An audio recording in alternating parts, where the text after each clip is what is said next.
Boa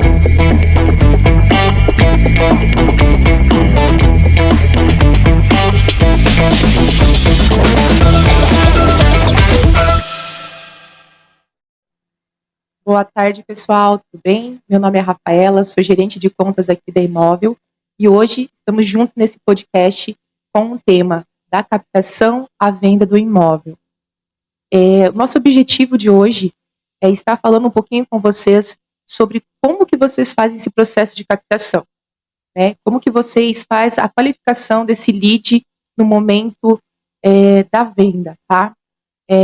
Conforme vocês forem entrando nesse podcast, passa para a gente da cidade que você está falando, a gente quer saber quais são as imobiliárias que estão participando conosco, né, nesse podcast. Hoje a gente tem aqui também junto conosco o gestor da imobiliária Investindo Cascavel, que vai estar trocando uma ideia com a gente referente a esse tema muito polêmico, né, de como você se prevenir, se precaver no momento da captação de um imóvel para venda. Então, primeiramente, eu gostaria de dar boa tarde, Luan. Tudo bem. Obrigado pelo convite, Rafaela. Muito feliz de estar aqui com vocês, nossa gestora de contas aqui. Legal. Luan, antes da gente iniciar esse bate-papo, eu gostaria que você se apresentasse para o pessoal, né? Falasse um pouquinho sobre o seu processo, né, de gestão lá na Imobiliária Investindo Cascavel.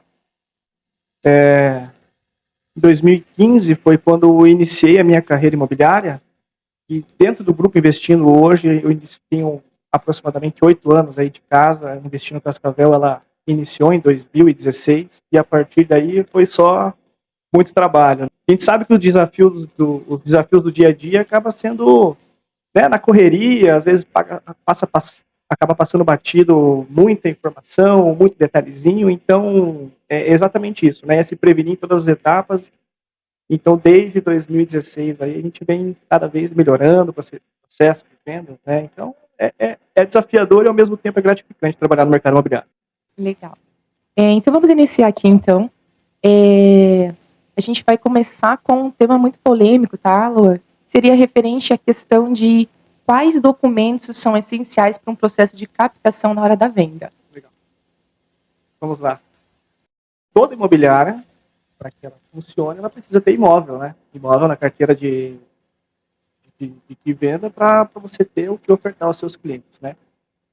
Mas desde a ficha de autorização, que é a ficha de autorização, ela é essencial, né? Que é o que garante o corretor ter a opção, né, de vender aquele imóvel, se prevenir, né, de certas fiscalizações do CRES. Um papel importantíssimo do CRES fazer isso.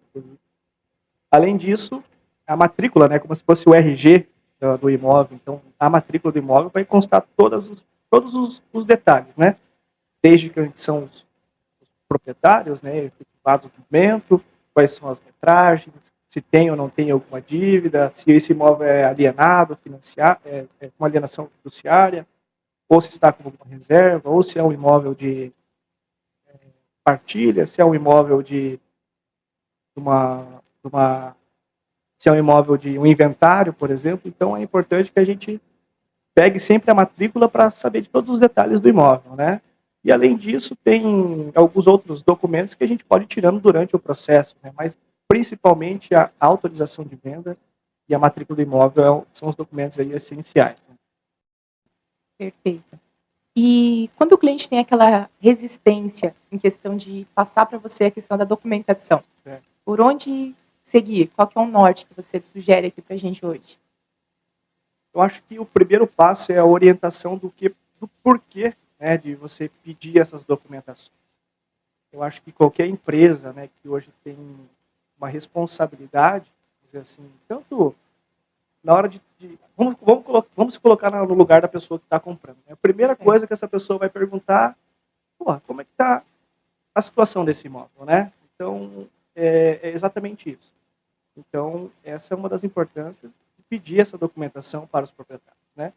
Além disso, uma das dificuldades é o dia a dia, a rotina, né? Às vezes você está numa captação, acabou passando batido de pedir antecipadamente, né, matrícula do imóvel para esse proprietário. Claro, depois pode ser enviada pelo WhatsApp, por e-mail, enfim, né? Não conseguiu, existem caminhos, né, para conseguir pegar essas documentações, vamos dizer assim, né? Caminhos aí que são até simples, né, para quem já está no mercado imobiliário. Certo. E qual que é a sua sugestão para quem está iniciando, né? Legal. Vou falar um pouquinho da realidade aqui de Cascavel, né? Então, um dos processos que a gente pode fazer, por exemplo, para ter essa documentação, a captação, ok, a pessoa tem que assinar, né? A pessoa Exato. que vai autorizar ali, ela tem que fazer essa assinatura. Ou um responsável pelo imóvel também tá ok. Mas, por exemplo, quando a gente vai fazer uma busca do imóvel, tem alguns documentos que são públicos, né? Aqui em Cascavel nós temos o Geoportal, por exemplo, né? Dentro do Geoportal, com o endereço, seria rua e número, né? Eu consigo pegar o cadastro imobiliário desse imóvel e lá pelo site da prefeitura, por exemplo, eu consigo gerar a CND de débitos, que basicamente é o que vem no carnê do IPTU. Então, lá vai constar quem é o proprietário, o nome de quem está chegando esses impostos, né? Enfim, ali você já consegue ter um outro dado que é o CPF da pessoa. A partir disso, eu também posso identificar qual que é o registro que esse imóvel está registrado, ir no cartório de registro e solicitar por lá uma matrícula, né? Então vai ter um custo, né, pequeno, mas lá no cartório você pode solicitar, não precisa ser o proprietário nem ninguém, pode ser o corretor mesmo, vai direto lá e faz a solicitação. Isso é tranquilo. E quando o cliente, Luan, tem um débito, né? Você já visualizou ali, através da relação ali do IPTU, que realmente já existe algum débito, né? Então, qual que é a orientação nesse momento? Você conversa com o seu cliente ou você deixa fluir até o momento da venda para informar sobre essas questões pendentes, né? Normalmente, quando o cliente ele traz o imóvel para venda, ele normalmente já fala, né? Então, na boa conversa, no bom relacionamento, na entrevista ali, na inicial, para entender o porquê que o cliente está vendendo o imóvel. Então, normalmente ali acaba já saindo o porquê que ele está vendendo e vem a questão dos débitos, né? E sim, na hora de falar para o comprador sobre os débitos em aberto é muito importante, porque isso traz uma responsabilidade, vamos dizer assim, de ambas as partes, né? Tanto de quem está vendendo, ok, a pessoa sabe que tem esses débitos em aberto, então a pessoa que está comprando também, ok, sabe que tem os débitos, e o corretor também consegue transmitir essa informação de uma forma mais leve, porque depende muito quais são os tipos de débitos, né? Exato. Então, é importante sim ter essas informações e já transmitir para o comprador no momento da visita, né? Consegue transformar essa informação de uma forma mais leve. Isso, mais transparente, no Mais caso, transparente né? também, né? E claro, às vezes a gente acha que os débitos são bichos de sete cabeças, né? Sim. Mas tem débitos que são normais. Por exemplo, a alienação fiduciária. É um débito que o vendedor tem com o banco, né? E nem por conta disso o proprietário do imóvel vai deixar de vender. Muito pelo contrário, né? Então, se a pessoa for comprar esse imóvel via financiamento, também está tudo certo, porque vai entrar no banco, vai pagar a dívida dele, vai ressarcir, vamos dizer assim, né? Vai devolver o que sobra, né? O ganho dele, o ganho capital, e o banco que fez a nova financiamento vai fazer, né, o procedimento normal de financiamento. Então é importante sim. Não é o bicho de sete cabeças, Sim. mas é importante sim se atentar a esse detalhe. Certo. E quais são os débitos que mais impactam, né, você que está no dia a dia, né? A gente sabe que não é somente a questão ali do IPTU, né? Essas informações são as mais básicas, né? Mas hoje existe 7 tipos de certidões, né? Você pode estar verificando também sobre esse imóvel para ver se não tem algo tão simples, algo mais, né, robusto ali em questão de dívidas desse cliente ou desse imóvel, algo assim. Então, na matrícula especificamente é onde vai constar os débitos com o imóvel, né? Se esse imóvel está sobre uma alienação fiduciária. Então, na matrícula ele já vai constar, né, com a certidão de ônibus. Claro que nem só o imóvel tem que ser verificado, mas sim a pessoa que está vendendo. E aí entra as outras 7 certidões, 5, 6, né?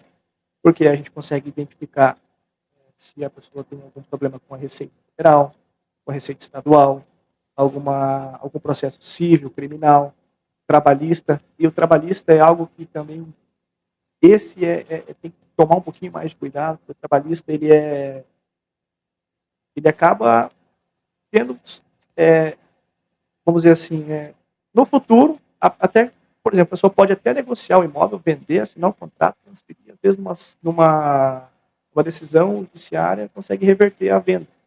Então tem esses cuidados também, né, que o corretor tem que ter na hora de pegar essas documentações, né. Às vezes a gente fala aqui no processo, no dia a dia, né, vamos tentar identificar como é que é, vamos lá, não. Aqui a imobiliária entrega um checklist para o corretor. Normalmente lá na Investindo, por exemplo, a gente tem esse processo, né. Na Investindo, iniciou qualquer negociação, primeiro passo, checklist. Vamos tirar todas as documentações. Por mais que você tenha essa matrícula atualizada, que você investigue e tudo mais, mas o primeiro passo antes de você fazer com que a pessoa assine qualquer documento, é você fazer essa verificação, né. Então você vai verificar. Às vezes o corretor vai lá pesquisar no site da Receita Federal. Às vezes é uma guia que está parcelada, né, do imposto de renda, alguma coisa assim, então vai acusar, você não consegue tirar do primeiro, vai contatar com o contador e vai tirar uma certidão positiva com efeito negativo, tem validade, Sim. né. Assim como, por exemplo, o IPVA do carro, pode estar também, né, com o débito em aberto, às vezes passa batido e tudo mais, e vai aparecer na certidão estadual. Assim como a certidão também da CND da prefeitura, que vai estar lá. Às vezes tem o IPTU, né, parcelado, vai constar lá, certidão é positiva, mas com efeito negativo. Então tem que tomar só, às vezes a gente fica meio preocupado, mas tudo dá para resolver. Nesses casos que existe pendência, né, o cliente tem essa pendência, mas está parcelado, né, e está no processo de venda.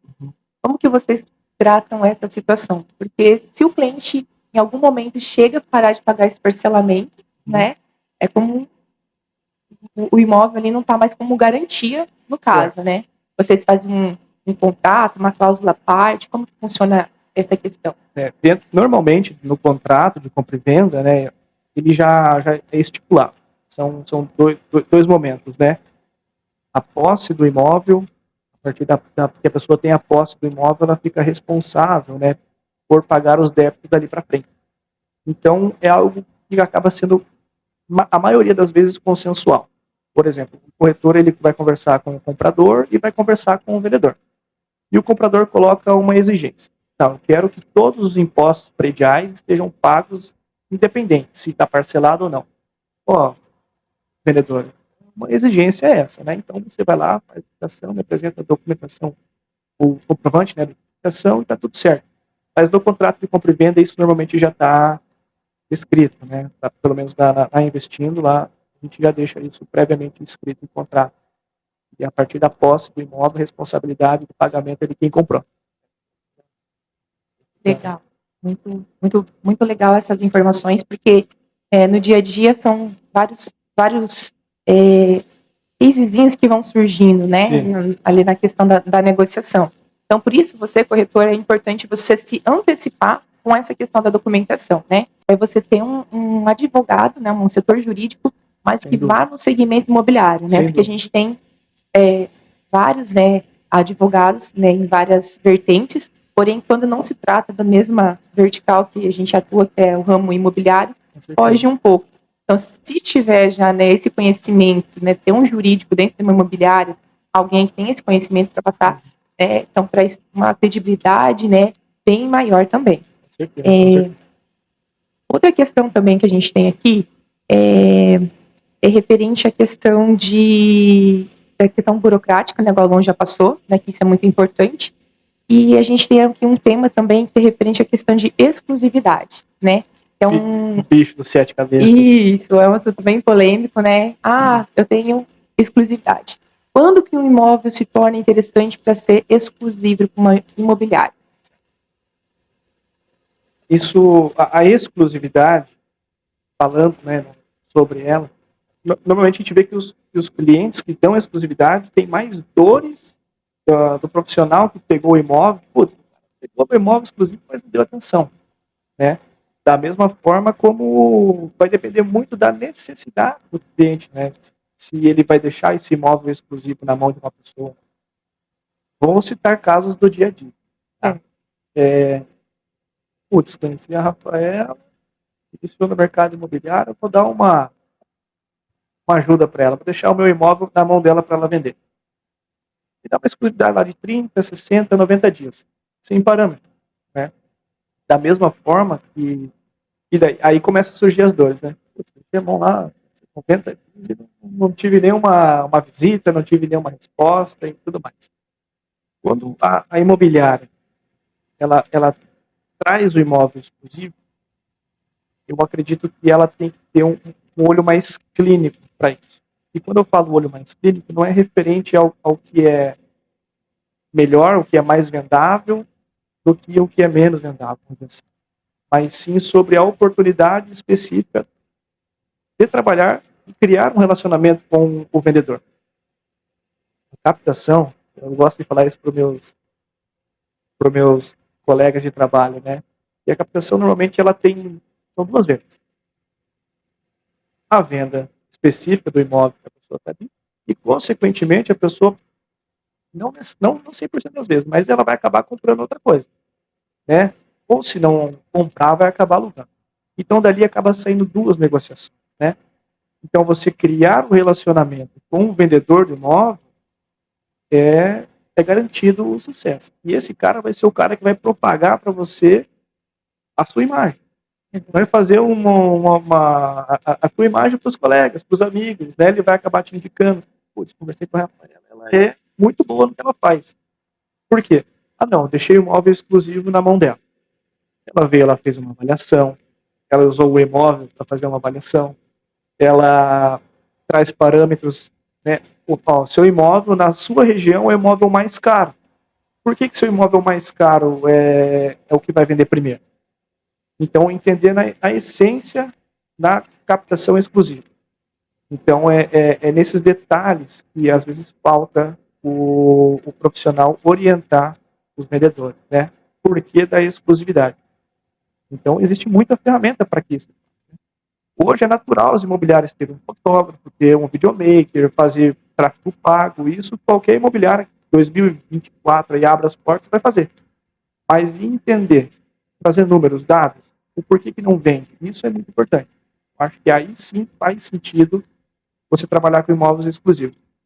E tem um outro detalhe, quando você tem uma grande carteira de imóveis, para você trabalhar a exclusividade e dar atenção devida para todos eles, acaba sendo um pouco mais moroso no dia a dia. Ou você foca na exclusividade e trabalha só sobre imóvel, tem algumas imobiliárias, inclusive, né, que são redes mundiais, que só trabalham com imóveis exclusivos e trazem essa linha, né? São poucos imóveis por corretor, mas bastante corretores, e os corretores focados no imóvel, e não no cliente comprador. Então, eles fazem um trabalho diferenciado. Tá? Investindo, a gente deixa a opção sempre para o cliente. Mas quando ele traz essa demanda de um imóvel exclusivo, é dessa forma que a gente acaba agindo, né? Então, além de todo o trabalho de marketing, todo o trabalho de margem, né, de videomaker, a gente gosta de trazer essas informações na íntegra para os nossos clientes. E outro motivo que o cara, ele vai chegar um momento, ele vai falar assim, Luan, eu não tive nenhuma visita. Está lá 60 dias na tua mão. Por quê? Olha, aqui, 60 dias não vendeu porque o teu imóvel é o mais caro da rua. Ah, lembra que eu falei na captação para você? Que aquela documentação ali da averbação do teu imóvel é uma coisa que acaba atrapalhando? Vamos identificar, vamos procurar um profissional para resolver isso? Então, é nessa orientação, né? Então, é importante que a gente oriente os clientes dessa forma. Voltando ali na questão dos processos de documentação, né, o que vai impactar ali, a gente tem a questão do valor também, né? Sim. Porque isso pode ser que seja prejudicial para o cliente que está vendendo o imóvel, né? Porque muitas vezes vai ter aquela questão de barganha. Eu espero, né? Eu vou esperar aqui você solucionar o seu problema aqui judicial, mas eu quero X desconto, né? Então, além de você perder a credibilidade, como você mesmo disse, eu como corretor vou perder minha credibilidade. Se eu faço parte de uma imobiliária, a minha imobiliária também acaba sendo prejudicada, queimada, né, nesse sentido, né? Igual você disse, a nossa apresentação, né, a nossa preocupação, a antecipação no dia a dia, né, é a nossa mídia, digamos assim, né, da indicação depois, né, nos nossos clientes, né, de quem que você comprou esse imóvel? Comprei, né, com tal imobiliário. Então, isso passa essa imagem e essa credibilidade. Porém, a gente tem também essa questão dos valores, né, de clientes que procuram, né? Eu vou querer esse imóvel, mas eu vou querer pagar menos por causa disso. E você acaba, né, cedendo, porque você já sabe ali que você tem um cliente esperando esse imóvel para compra, mas acaba não querendo justamente por causa disso, né? Vamos lá. Tem algumas situações, por exemplo, muito imóvel tem o valor sentimental. Exato. Tem cliente que tem amor sentimental pelo imóvel, né? E a pessoa que está comprando, ela não vivenciou aquilo. Então ela não sabe que a pessoa nasceu ali, ou vai até descobrir durante os dias, né? Que a pessoa nasceu ali, que criou a família, papapá, mas minha mãe fez esse quadro, mas nada, então o apelo emocional, ele é o que atrapalha um pouco as negociações, principalmente em relação a preço, né? Porque aí a gente está falando de valor, mais um preço excessivo do que realmente vale, né? Então, esse é o ponto principal.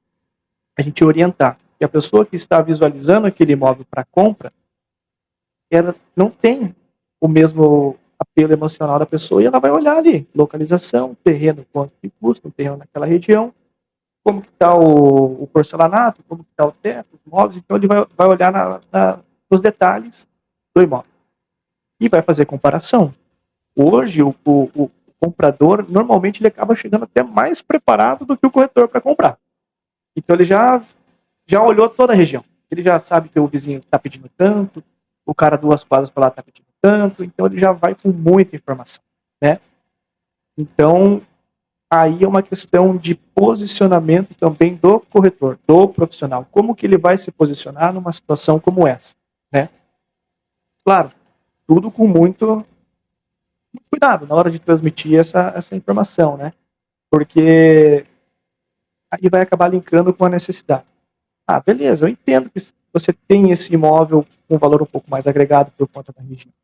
Mas aqui eu trouxe um relatório, por que está esse valor? Então a gente tem que também entender o lado de quem está vendendo, né?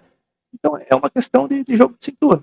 Então a gente vai entendendo um pouquinho de cada um, e a negociação especificamente, quando o comprador ele, agora decidi, esse imóvel que eu quero comprar, e vamos colocar a proposta no papel? Legal. E aí? O cara faz uma proposta lá com 30%, 40% de depreciação do imóvel da pessoa. Aí entra de novo o posicionamento. A gente, quanto profissional, a gente também tem que colocar o valor e o vendedor fala sobre o imóvel dele, né? Então a gente tem que colocar isso em pauta. Pô, legal, tá? 40%, eu vou levar para o cara lá, vou discutir com ele, né, com o vendedor e tudo mais, a gente vai fazer uma contraproposta, caso ele aceite de primeira, você é o cara mais sortudo do mundo, né? Sim. Vamos ficar nesse jogo de vai ou não vai? Então o profissional que está ali na ponta, ele tem que tirar um pouco de valor também no imóvel que ele está vendendo. Até porque, até onde eu sei, o retorno vive de vendas. Então a gente precisa trazer isso, né, em evidência. Muita coisa boa, muita coisa fora da realidade, mas o mercado ele vai se ajustando, né? sem sombra de dúvida. E o profissional preparado para fazer isso, com certeza nada de braçada aí. Então, pessoal, a gente fica hoje com esse tema, né? Conforme a gente abordou aqui, da captação até a documentação, né? Então, de fato, faz total diferença no dia a dia, né? Você se antecipar, você se precaver como corretor, para você não ter nenhuma insatisfação, né? Tanto como pessoal, né? Como você, corretor, ou passar uma imagem ruim também da imobiliária que você atua, né? Que você trabalha, né? Eu agradeço a participação do Luan. Isso, obrigado, Luan, enorme, por ter aceitado, né, nosso convite e passado aí o feedback aí de vocês da Investindo Cascavel. Esse papo ele vai horas, né? A gente falando sobre processo realmente de vendas, né? E fica aberto, né, para todas as pessoas que tiverem interesse em conhecer um pouquinho mais sobre o Grupo Investindo.